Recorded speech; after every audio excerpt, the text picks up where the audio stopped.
ലോക്സഭാ തെരഞ്ഞെടുപ്പ് ഫലം അവലോകനം ചെയ്യാൻ KPCC UDF നേതൃയോഗങ്ങൾ നാളെ തിരുവനന്തപുരത്ത് ചേരുകയാണ്. തൃശൂർ, ആലത്തൂർ മണ്ഡലങ്ങളിലെ തോൽവി വിശദമായി ചർച്ച ചെയ്യും.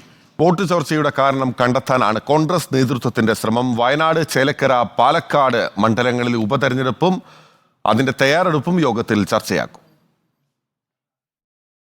ലോക്സഭാ തെരഞ്ഞെടുപ്പ് വോട്ടെണ്ണലിന് ശേഷം ആദ്യമായാണ് കോൺഗ്രസ് UDF യോഗങ്ങൾ ചേരുന്നത്. തൃശൂർ, ആലത്തൂർ മണ്ഡലങ്ങളിലെ തോൽവി പ്രധാന ചർച്ചയാകും. തൃശൂരിലെ വോട്ട് ചോർച്ചയുടെ കാരണം കണ്ടെത്താനാണ് കോൺഗ്രസ് ശ്രമിക്കുന്നത്. പൊതുപ്രവർത്തനം അവസാനിപ്പിക്കുമെന്ന് പ്രഖ്യാപിച്ച കെ മുരളീധരനെ സംഘടനാ തലത്തിൽ പരിഗണിക്കണമെന്ന ആവശ്യം യോഗത്തിൽ ഉയർന്നേക്കും. അതേസമയം കെ മുരളീധരൻ യോഗത്തിൽ പങ്കെടുക്കുമോ എന്ന കാര്യത്തിൽ വ്യക്തതയില്ല. 20 ലോക്സഭാ മണ്ഡലങ്ങളിലെയും ഫലം വിശദമായി പരിശോധിക്കും. വയനാട്, ചേലക്കര, പാലക്കാട് ഉപതെരഞ്ഞെടുപ്പ് മുന്നൊരുക്കങ്ങളും യോഗങ്ങളിൽ ചർച്ചയാകും. മുതിർന്ന നേതാക്കൾക്ക് മണ്ഡലങ്ങളുടെ ചുമതല നൽകിയേക്കും. വയനാട്ടിൽ ഭൂരിപക്ഷം വർദ്ധിപ്പിക്കുകയാണ് ലക്ഷ്യം. പാലക്കാട് നിലനിർത്താൻ പുതുതന്ത്രങ്ങൾ ആവിഷ്കരിക്കും.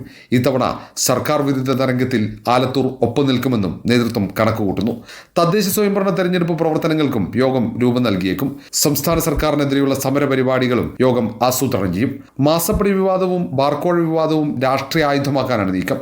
KPCC നിർവാഹക സമിതി യോഗത്തിൽ രാഷ്ട്രീയകാര്യ സമിതി അംഗങ്ങളും MLA-മാരും MP-മാരും പങ്കെടുക്കും. വൈകുന്നേരം UDF യോഗത്തിലും MP-മാർ പങ്കെടുക്കും. തൃശൂരിലെ തെരഞ്ഞെടുപ്പ് തോൽവിയെ തുടർന്നുണ്ടായ തർക്കങ്ങൾ യോഗം അവലോകനം ചെയ്യും.